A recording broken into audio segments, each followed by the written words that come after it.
Jaya Radha Madhava Kunja Bihari Jaya Gopishana Vallabha Jaya Girivaradhari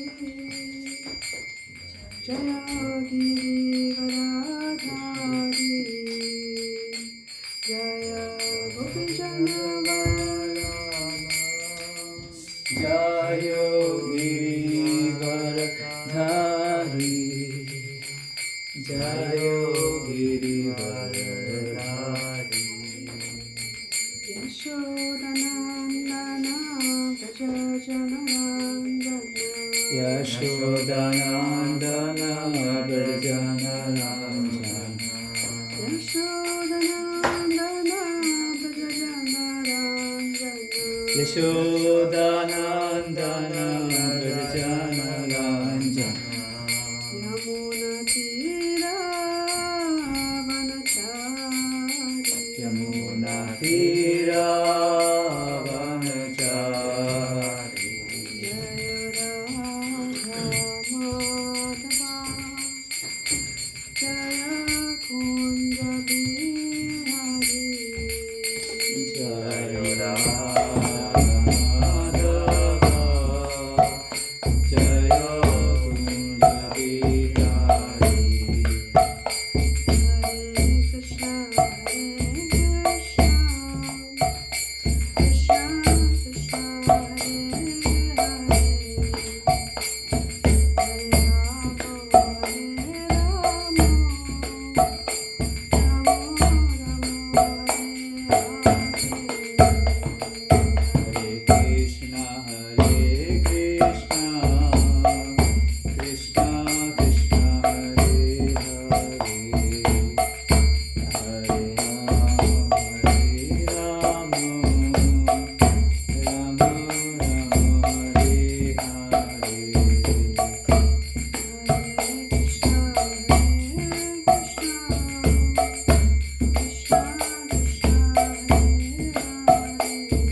Jai.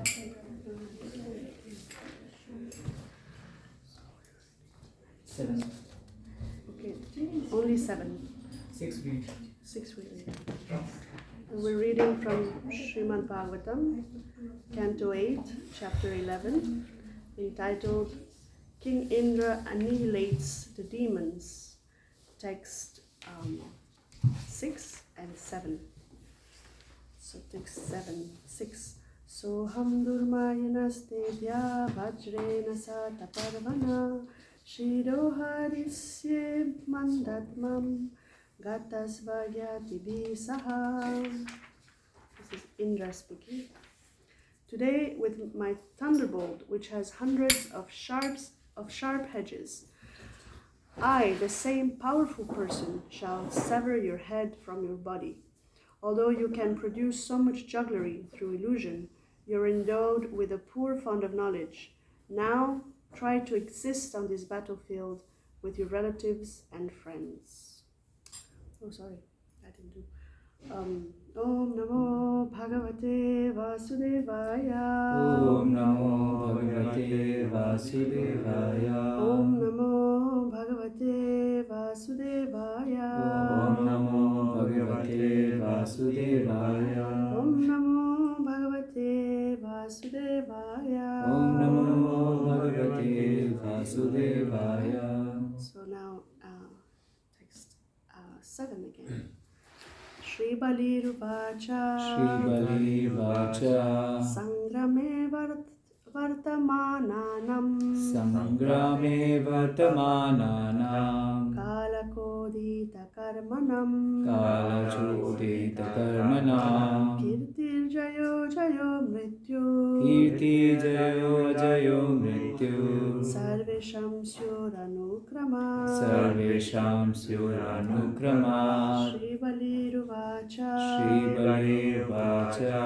Sangrame Vartamananam. Sangrame Vartamananam. Kalachodita Karmanam. Kalachodita Karmanam. Kirtir Jayo Jayo Mrityu. Kirti Jayo Jayo Mrityu.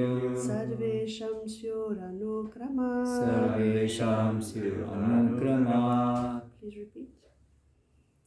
Shri Bali Uvacha. Shri Bali Vacha. Sangrame Vartamananam. Sangrame Vartamananam. Kara Kodita Karmanam. Kalachodita Karmanam. Kirti Jayo Jayo Mrityu. Kirti Jayo Jayo Mrityu. Sarvesham Syuhanukrama. Sarvesham Syuranukrama. Shri Bali Vacha. Sangrame Vartamananam. Kalachodita Karmanam. Kirti Jayo Jayo Mrityu. Sarvesham Syuranukrama.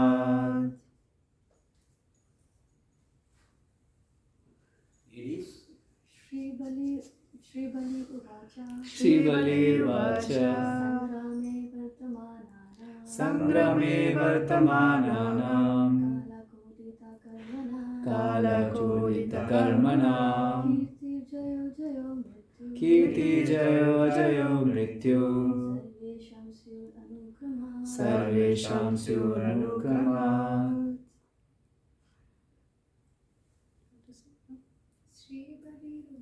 Shri Bali Vacha. Sangrame Vartamananam. Kalakodita Karmanam. Kirti Jayo Jayo Mrityu. Sarvesham Syuranukrama. Shri Bali Ruvacha. Shri Bali Vacha. Bali Maharaj said, Bali Maharaj said, Sangrame. Sangrame. In the battlefield. In the battlefield. Vartamananam. Vartamananam. All persons present here. Of all persons present here. Kalachoditaha. Kalachoditaha. Influenced by the course of time. Influenced by the course of time. Karmanam. Karmanam. For persons engaged in fighting or any other activity. For persons engaged in fighting or any other activity. Kirtihi. Kirtihi. Reputation. Reputation. Jaya. Jaya. Victory. Victory. Ajaya. Ajaya. Defeat. Defeat. Mrityu. Mrityu. Death. death, Sarvesham, sarvesham, of all of them, Syu must be done, Anukrama, anukrama, one after another. one. Bali Maharaj replied, of all those present on this battlefield are certainly under the influence of eternal time, and according to their prescribed activities, they are destined to receive fame, victory, defeat, and death, one after another. Please repeat. Bali Maharaj replied, all those present on this battlefield All those present in this battlefield are certainly under the influence of eternal time, are certainly under the influence of eternal time, and according to their prescribed activities, and according to their prescribed activities, they are destined to receive fame, they are destined to receive fame, victory, victory, defeat, and Defeat. death, and death, one after another. one after another. Purport by Srila Prabhupada. Srila Prabhupada ki Jai. If one is victorious on the battlefield, he becomes famous. And if one is not victorious but is defeated, he may die. Both victory and defeat are possible, whether on such battlefield as this or on the battlefield of the struggle of existence. Everything takes place according to the laws of nature. Prakrite kriyamanani gunai karmani sarvasaha. Since everyone, without exception, is subject to the modes of material nature, whether one is victorious or defeated, he is not independent, but is under the control of material nature. Bali Maharaj, therefore, was very sensible. He knew that the fighting was arranged by the eternal time, and that under time's influence, one must accept the results of one's own activities. Therefore, even though Indra threatened that he would now kill Bali Maharaj by releasing the thunderbolt, Bali Maharaj was not at all afraid. This is the spirit of a Kshatriya. Yude chapi apalayanam. On the battlefield, apalayanam. Bhagavad Gita 18:43. A Kshatriya must be tolerant in all circumstances, especially on the battlefield. Thus, Bali Maharaj asserted that he was not at all afraid of death, although he was threatened by such a great personality as the King of Heaven. Om Jnana Timirandasya Jnananjana Shalakaya Chakshurunmilitam yena tasmai Shri Gurave Namah. Shri Chaitanya Manobhishtam Satyam Yena Bhutale Swayam Rupa Gadamayam Dadati Swapadantikam Vandeham Shri Guru Shri Yudavat Kamalam Shri Guru Vaishnavam Shri Rupam Sagrajatam Sahagana Raghunatam Pitam Tam Sajivam Sadhaitam Savadutam Parijana Sahitam Krishna Chaitanya Devam Shri Radha Krishna Padam Sahagana Lalita Shri Vishakhanvitam Krishna Karuna Sindhu Dinabandhu Jagatpate Gopesha Gopika Kanta Radha Kanta Namasate Tapta Kanchana Gaurangi Radhe Vrindavaneshwari Vrishabhanu Sute Devi Pranamami Hari Priye Kalpatarubhyascha Kripa Sindhu Bhyacha Patitanam Pavanebhyo Vaishnavebhyo Namo Namo Mukham Karoti Vachalam Pangum Lambavitedrim Yat Kripa Tamam Vande Shri Guru Dharina. So thank you again for this wonderful opportunity to read Srimad Bhagavatam together and say a few words. So today is a very beautiful verse. It's Bali Maharaj is actually speaking. Instead of fool remains undetected until he speaks. So now when Bali Maharaj speaks, we can see what caliber of a person he is. He is a devotee of the Lord. Therefore, he's not afraid of the outcome. He's not attached to winning the war or losing the war. Although it is interesting because this whole war started and he is the leader of the demons. And Prabhupada described in the beginning that they started to fight because they were envious. We see here that Bali Maharaj is on another level, and he understands that everything is actually, he says, in hands of Kala. It's understood that Kala is actually Krishna. Krishna controls whether I'm going to die or I'm going to live. So he doesn't get affected by, Indra is taunting him, telling him, I'm going to kill you with my thunderbolt, but he doesn't get affected by it.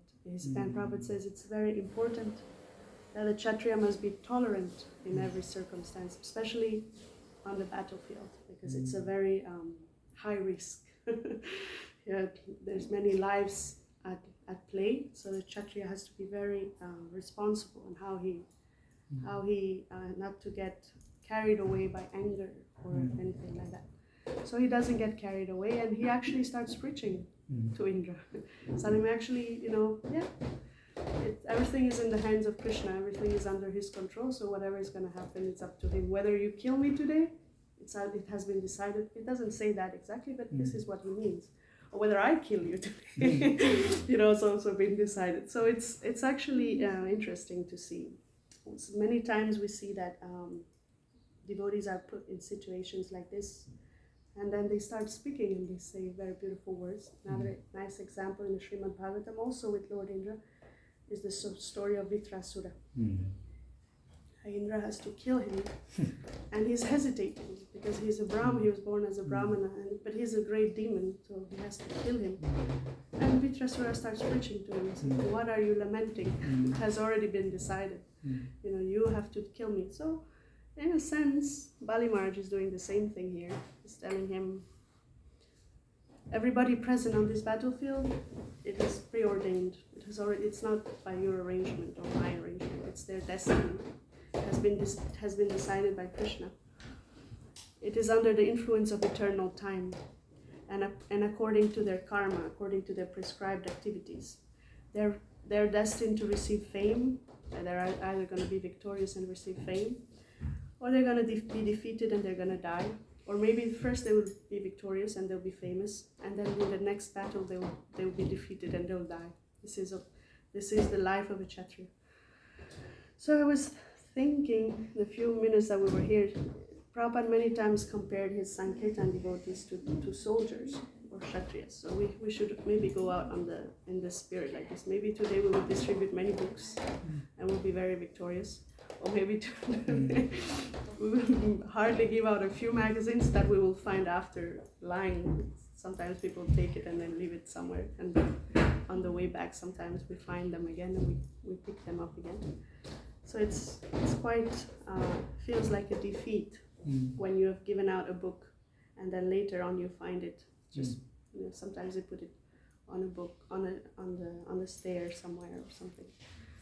Sometimes in the bin also. but it feels a bit like a defeat. But this has been decided actually by Krishna. We should still go out, and according to that person's sukriti, he's either going to take the book and read it or not. But we have to do the effort of going out.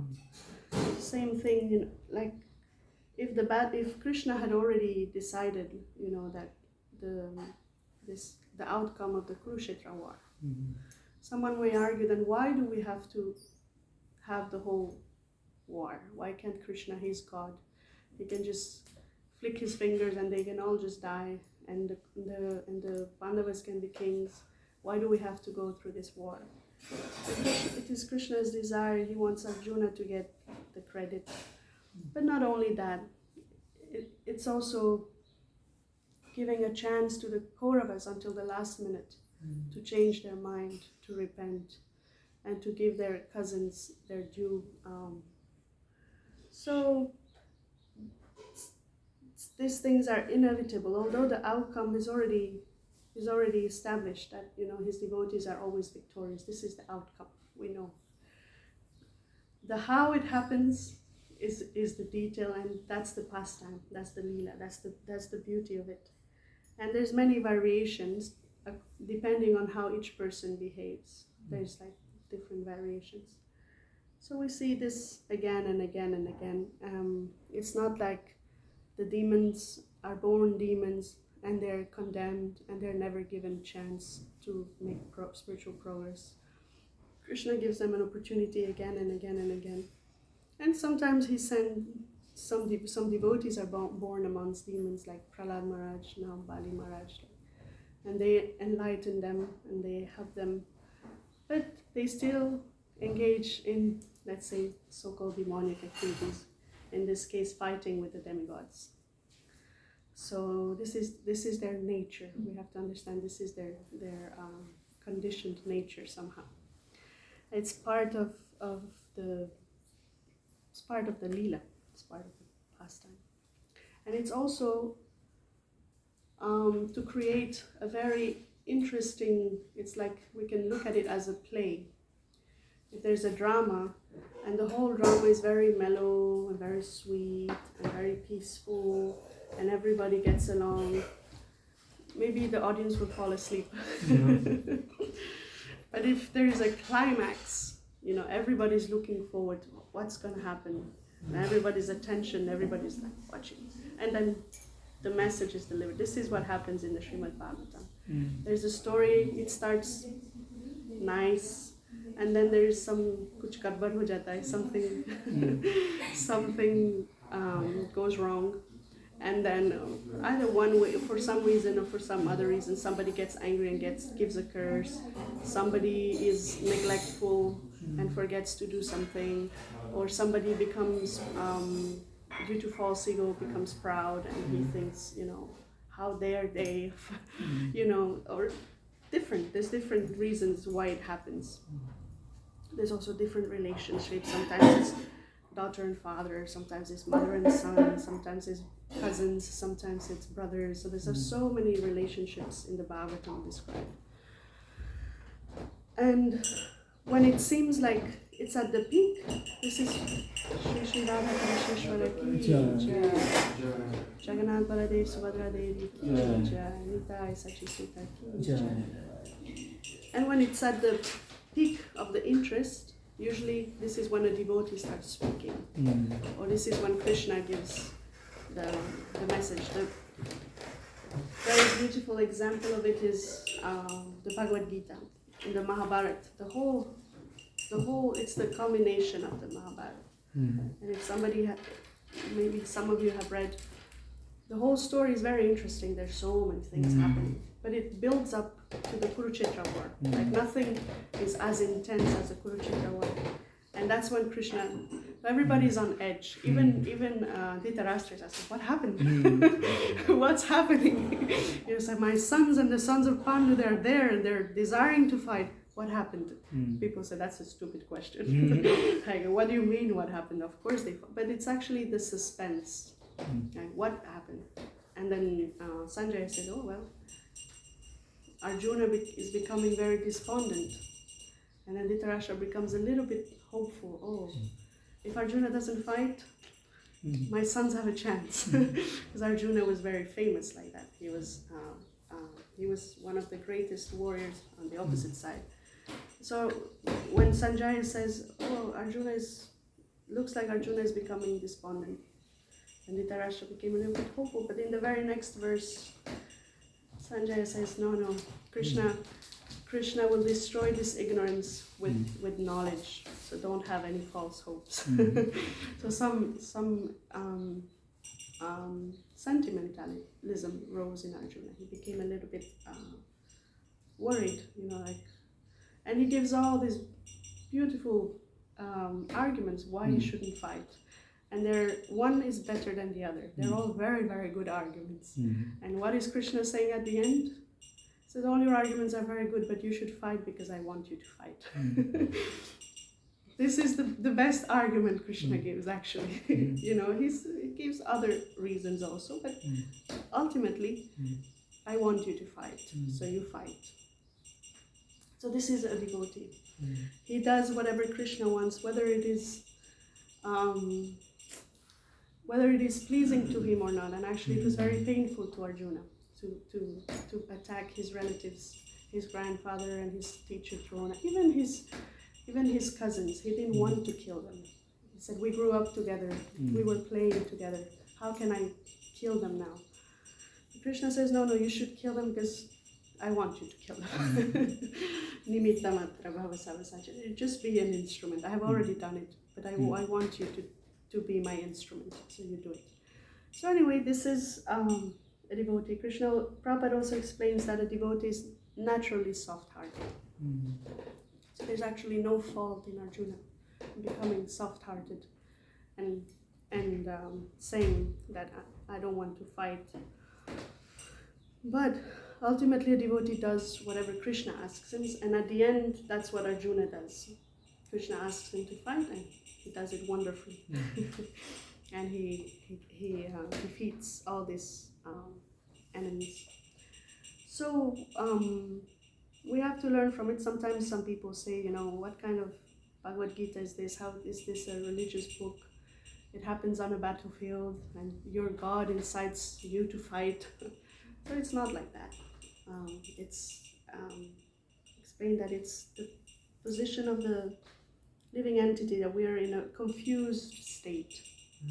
And we have so many reasons as to why we shouldn't engage in devotional service, or why we should do this, why we should engage in karma and karma kanda, jnana kanda, But Krishna says, no, you should just engage in bhakti. You should just do whatever I want. So that's actually the essence, very summarized, of the Bhagavad Gita.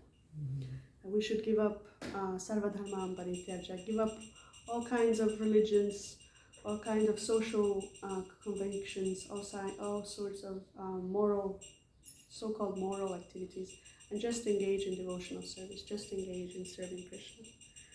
So again, we see Krishna uses these different stories to again and again show this to us. So now there's this story of the demons and the demigods. And Krishna is partial to his devotees, to the demigods, so he's helping them. But at the end, Bali Maharaj will also become very victorious because he's also a devotee of Krishna. So externally he will lose everything, but he doesn't feel like he's lost anything. So this is the beauty of a devotee, and actually Vamanadev will become the guardian of his palace, and he resides with him eternally. So this is actually a devotee. A devotee has nothing, he only has Krishna, and he doesn't want anything else. During the Kurukshetra war, the Pandavas and the Kauravas were gathering their armies, and both Arjuna and Duryodhana went to Dwarka to petition Krishna to be on their side. And Krishna was sleeping at that time. He was having his nap. So Duryodhana somehow reached a few minutes early. And the guard let him come in. And he saw there was a nice chair next to Krishna's bed by his head. So he sat in that chair waiting for Krishna to wake up. And Arjuna just came a few minutes later. And there was nowhere to sit, so he just sat on the foot at Krishna's feet, on the bed. He sat down. So when Krishna woke up, first person he saw was Arjuna. He said, "Oh, you're here." And then Duryodhana said, "Oh, I'm here too. I came first." So Krishna said, "Okay, well, he came first, so he gets to choose first. I would like to help you both, so I'm going to divide myself in this way. On one hand, you can have my army, and they're called the Narayanas. They have all the same military prowess as I have, and they're one military unit, Akshohina. Or you can have me, but I will not fight. I will not." And Arjuna, without hesitating a single moment, he gets to choose first. He says, "I want you." So Duryodhana was so happy. Arjuna is so stupid. Krishna is useless. He's not going to fight. But he gave up this wonderful military unit because he's sentimental. But Arjuna knows, he said, if Krishna is on my side, I have everything. Even if we lose, we have Krishna. And this is also Kunti's prayers. When she starts speaking, she describes like, I want to go through these miseries again and again. Why? Because every time we've been in difficulty, every time we've been in danger, we've had your darshan. And then when we have your darshan, we don't take birth again. So this is actually what a devotee wants. She's not telling Krishna, "Oh, please, protect me and give me a kingdom and give my sons a kingdom and let all their enemies be vanquished and let us live in peace and in harmony and in riches like we're due. No. She's saying, please don't let me forget you. And if in order for this to happen, I have to go through these difficulties again and again. Please let it be so, because you've always been there whenever we were in difficulty. So this is the mood of a devotee. He's never afraid in the face of any danger. This is also what Prabhupada says here. Bali Maharaj is not afraid. Even Lord Indra is threatening him with his thunderbolt, which is the most powerful weapon in this material universe. And Lord Indra is saying, I'm going to kill you. And Lord Indra is very much capable of killing him. He's the king of heaven. But Bali Maharaj is not afraid. Why?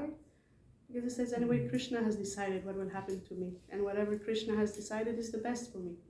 So whether I am to be defeated today and lose all my reputation and my fame, it's fine. Whether I'm supposed to die, it's fine. and he says the same for everybody on the battlefield. They're here due to their previous activities, due to their previous karma, due to their prescribed activities. And whatever is the outcome of this, it's fine. Because it has been decided by the influence of eternal time. It's written here. So this is really, we see this happen again and again and again. This is how devotees react in the face of danger. They don't, they're not afraid. They're not bewildered. It's very clear for them. Somehow I found myself in this situation, and Krishna is going to protect me. Even though sometimes you can say, no, but they, in Spanish sometimes we say, they looked for this. They actually went to war and they attacked the demigods, and so they provoked this. But not really. Everything, not a blade of grass moves without the sanction of the Lord. So nothing really happens without Krishna's. We think that we do everything. And sometimes we should not start blaming Krishna if we burn the kitchen, for example. That's our we were probably thinking of something else, or we were absent-minded, or not properly organized, and we were trying to do too many things at the same time. That's not. But nothing happens without the sanction of the Lord. Nothing comes to be without the sanction of the Lord. So we have to understand this, and if we understand this, Prabhupada says, we become fearless. In any situation. We become very peaceful and we become fearless. You can also see in Srila Prabhupada's own life when he came to the West. You have to understand, how can an elderly gentleman who has never left India suddenly get on a boat and travel for an entire month?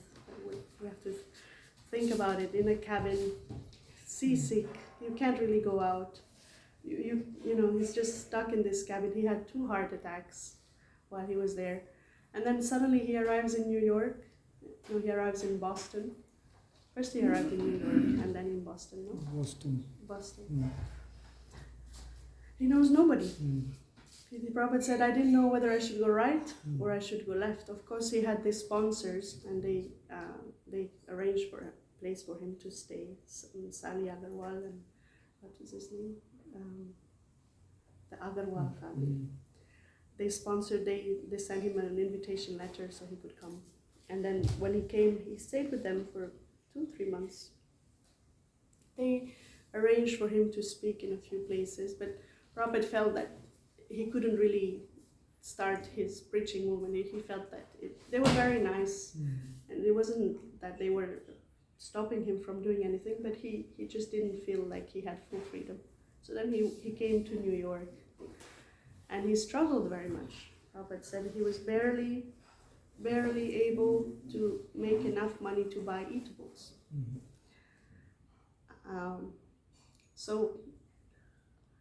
But he was never afraid. And he was never, sometimes they said he used to go to the boat pier and ask, when is the next ship going back? He would ask, and he knew the schedule. But he said, I'll stay for some time, I will try. And if nothing happens, it's Krishna's desire. He also gave the example of hunting rhinoceros. So if you're gonna go out to hunt, go for something big. If you come empty-handed, people will say, oh, anyway, whatever he tried was impossible. So that's why he tried to go to New York. The biggest rhinoceros. And he took him by the horn. He tried. There's also a nice description in the Lilamrita that one morning he woke up. He had never seen snow before, and everything was, he could see from his window, everything was white. And he thought that somebody had painted all the roofs overnight. And he couldn't understand like what happened, that he realized, oh, it was snow. Like that. And Prabhupada says, at that time he didn't know, but later on he understood Krishna was preparing a great miracle. But he never felt afraid. He never felt despondent. He did inquire about when is the next ship leaving, because he felt a lot of separation from Vrindavan, from the deities. He writes in his diary, today I'm feeling a lot of separation from my lords, Govinda, Gopinath, and Madan Mohan. He was feeling he felt very alone, he felt homesick. Because there was no deities, there was no devotees, he was alone. If he wanted to hear some kirtan, he had to do it himself, for the four walls. Because there was nobody there to listen, and there was nobody there to join. But then, slowly, some devotees became interested, and Prabhupada started having his lectures 3 times a week. And from there, one of the first devotees who joined was Mukunda Prabhu and Mr. Mike. And there's a very beautiful story in his book. He wrote Miracle on 2nd Avenue. He writes, actually, he liked the Swami, but he was very attracted by Indian music, Ravi Shankar, sitar, and all that. So that's why he started going to see Prabhupada, because he was from India, and he could bring his instrument, and Prabhupada would do kirtan, and he could play along. He wasn't very much, committed. He was he liked it. It was nice. And then he traveled to San Francisco to visit traveled to some other, somewhere else, to visit some relatives, and they were in this house, and there was a police raid. So everybody that was in the house, they took them to jail, including Mukunda Goswami. And he found himself in jail. It was the first time it happened to him, and he was completely shocked. And the only person who picked up the phone and called him to check how he was Srila Prabhupada. He said, hello, Mr. Michael, are you okay? Can I help you? And then he said, he decided, he was so touched by Prabhupada's concern in his voice, and by the fact that he found out what had happened to him, and he took the time to call him. He was just a boy that was coming to the lectures, that he said, oh, this person is really my well-wisher, so I should. And then later on, he really helped Srila Prabhupada to get the first place, 2nd Avenue. Prabhupada was more or less kicked out from his previous apartment by his roommate. It was not physically, but he became a bit dangerous. He lost his sense of discernment, and he became very violent and dangerous. Prabhupada had to run away from the apartment with what he had on him, and he rang Mr. Michael's door. And Janaki says, it was early in the morning. She said, no, what happened? So anyway, Mukunda Prabhu came. They found out what happened, and he helped him rent the first, second street, 2nd Avenue. We still have that place now. It's a preaching center. Anyway, this is our first temple. From there, Prabhupada established ISKCON. He registered it, and then he had all these interested people ask them to please sign. So we signed, because to help him. One elderly Indian gentleman, they didn't really know, so many devotees signed. And then later on, Prabhupada had an initiation ceremony, and this is very beautifully told by Umapati Swami. said he got initiated in a short jeans and a black t-shirt, and he said, and there was a big yagya and everybody was swaha, probably like small like this, it's not much bigger. Swaha, swaha, swaha, and then it was Janmashtami day, Prabhupada was fasting. And then when they finished this, thank you very much Swamiji, they all got up and left, and Prabhupada was left behind with the mess. Prabhupada cleaned it up. And then the next day he put up a sign on the notice board, all the initiated devotees are expected to follow this and to chant this many rounds, and everybody was, oh! We thought we were getting initiated, it was just, it was not a commitment, and now it was a commitment. And actually few months down the line, Prabhupada would cook lunch for them also every day.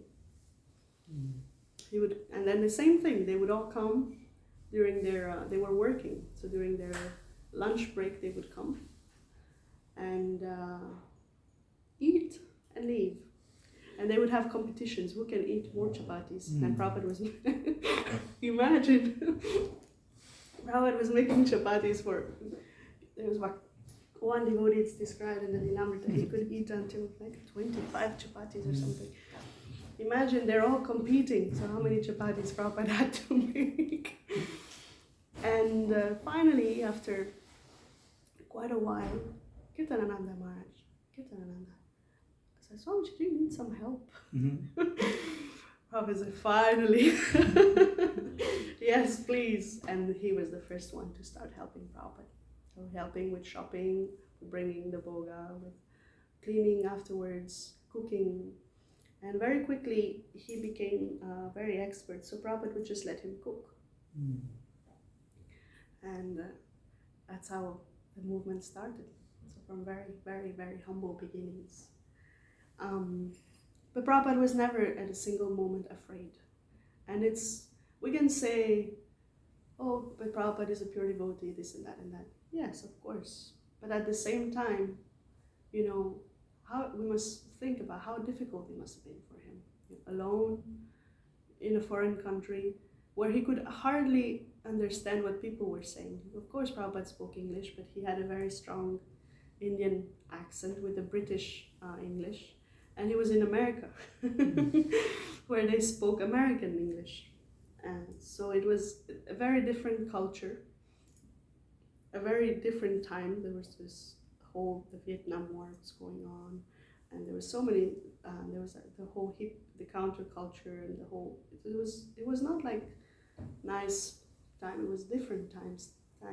Things were changing. People were experimenting with all different kinds of drugs. Prabhupada was exposed to that with his roommate. So imagine, what is a sadhu, retired in his late 60s, after having suffered 2 heart attacks. He should be peacefully in Vrindavan, taking care of just doing his sadhana. He was writing his books. But no, he was not satisfied with that. He felt like his Guru Maharaj told him, you know, he should preach to the English-speaking world. And he took that to heart. In the beginning, he felt that writing the books maybe was that. But then he said, no, I have to make some devotees. And he thought that the best way of doing it, he thought about it, the Americans are the leaders of the world. So if some white elephants, if some Americans and Europeans become Krishna conscious, the whole world will take notice. This was his strategy. And he tried with whatever means he had. And we see the results today. There's thousands of temples all over the world, devotees everywhere, even in the most unexpected areas you find devotees. Places where you never expected. My husband and I, a couple of years ago, we were catering for the film industry. They were when they're filming, we were catering. And anyway, due to this times now. They were filming for Netflix, and one of the requirements of Netflix was that 60% of the catering has to be vegetarian. And in Spain, vegetarianism is not very developed. So the cooks there, they don't know what to make of vegetarianism. So they contacted a Govinda's restaurant in Barcelona, and then they contacted my husband and me. Said, would you like to go? And we said, okay, why not? And I remember one day my husband was there with his prashadam, of course, and everybody comes, everybody takes, everybody's very happy. And suddenly one person said, samosas! He looked at my husband, he sees the country man, like, Jai Prabhupada! So he was a devotee, he's a driver, he drives around the celebrities. And he's been working there for years and years and years, and suddenly he was ecstatic to find prashadam. So this is the situation now. There's devotees everywhere. You can come across them in most unexpected places, in the most unexpected times. And there's so many stories, of like how devotees meet each other and how sometimes they're in difficulty and suddenly a devotee appears and helps them out of the blue. So many. I also remember one day we were driving in Spain and we saw a couple hitchhiking, so we stopped and picked them up. And we were actually three couples of devotees in the van, and we picked up another couple. And they were telling us they've been traveling all over the world and this and that, and they had just come back from South America.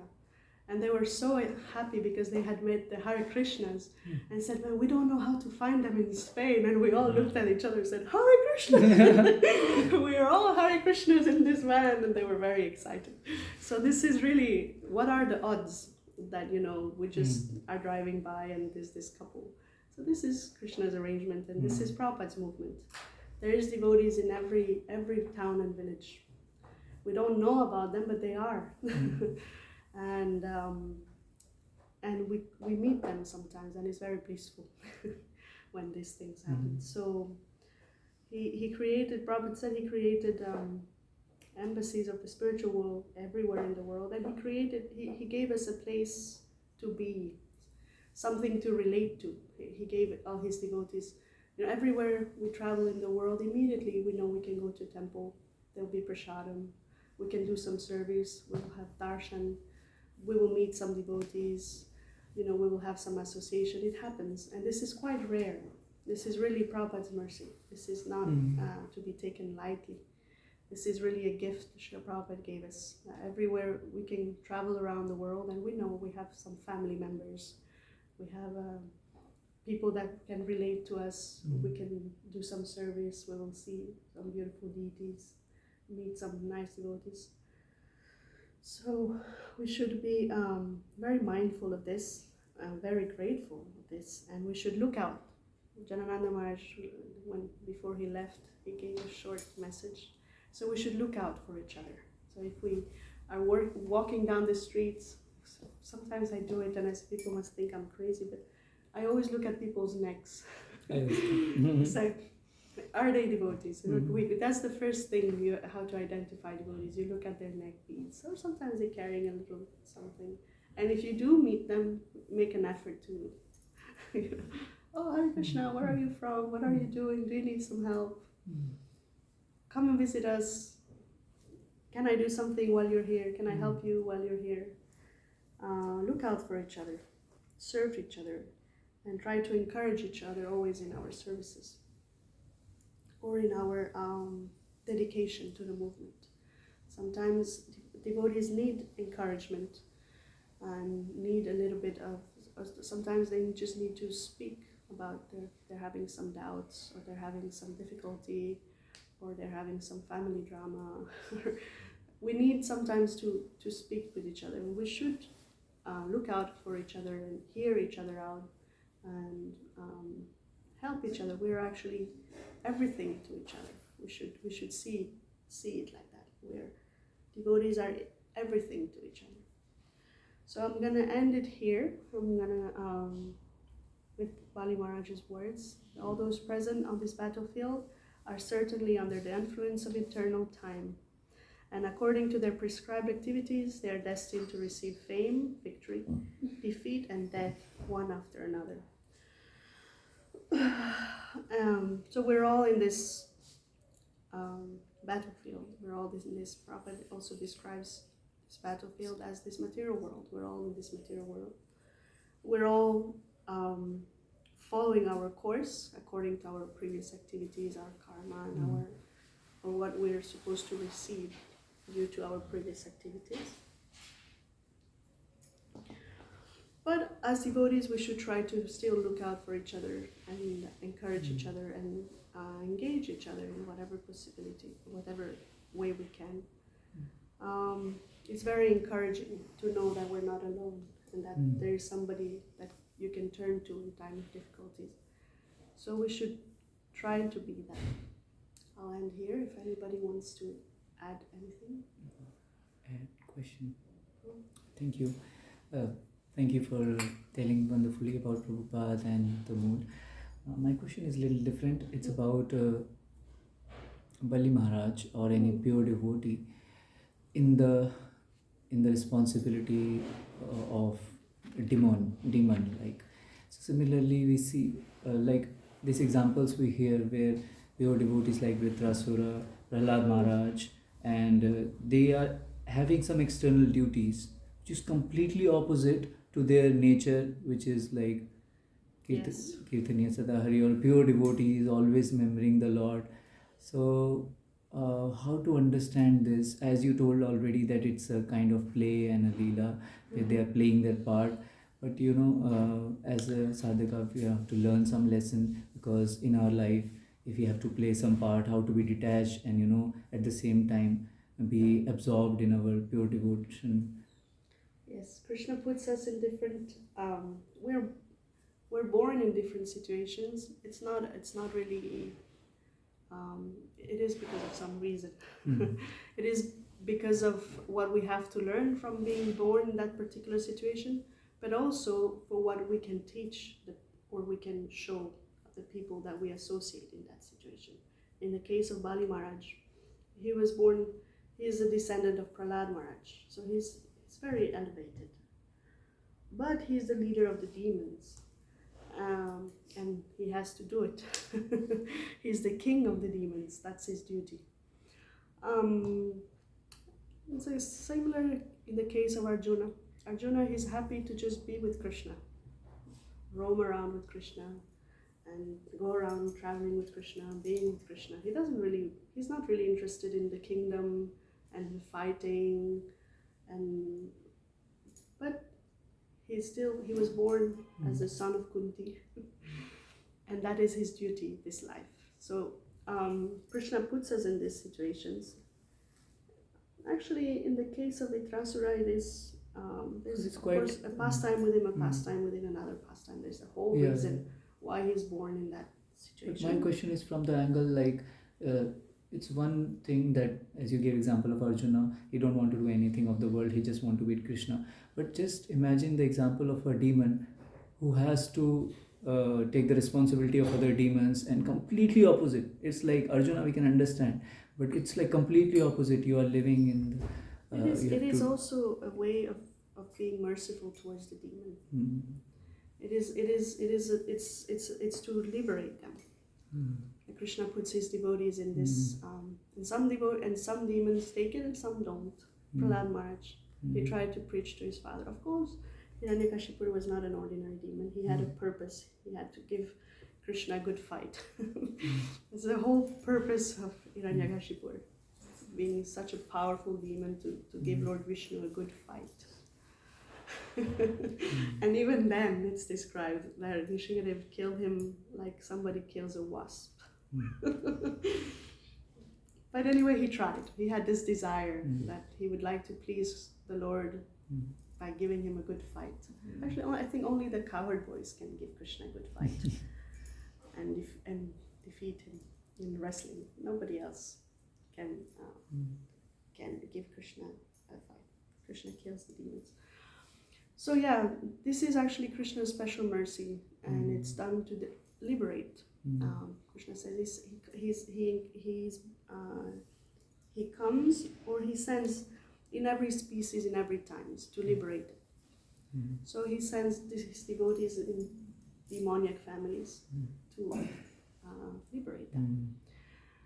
The Prahlad Maharaj is a very extreme example, and Hiranyakashipu is a very extreme example of a demon. But this was the purpose. It was to liberate the demons, daityas. Yeah, I don't know. And in our case, sometimes it's very difficult to perform our duties. Especially when there is no devotee around. And sometimes you may say that there's some devotees whose family members are not devotees, and sometimes they might be against being a devotee. And it's sometimes it becomes very difficult for devotees to manage. But it's still our duty to be nice to them. It's still our duty to encourage them and try to be pleasing and serve them. They're still your parents, they're still your brothers, they're still your cousins. It's very difficult. In some cases it's very, very difficult. But it's still our duty to try and be nice and humble and actually, if you're always nice to somebody, even if they're nasty to you, and you always try to help them, and you're always there when they have some difficulty, you're always available for them, eventually they'll accept you.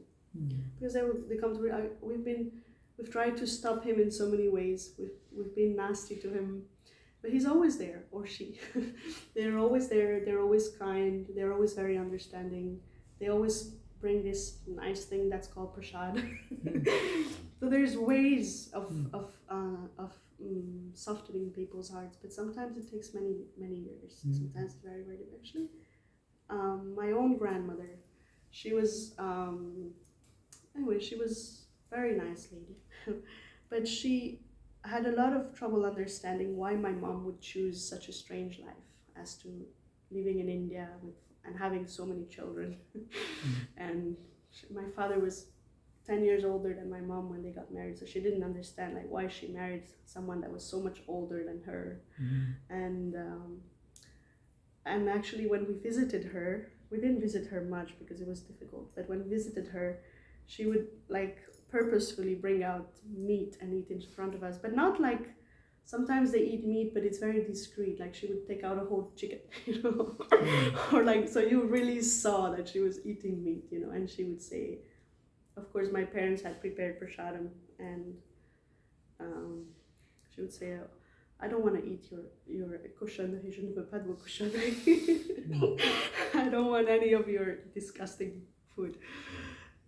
And it was very hard for my mom for many, many years. But she was always, she always wrote to her letters, religiously every month. She would send her 1 or 2 letters telling her, we're in India and there's a beautiful festival.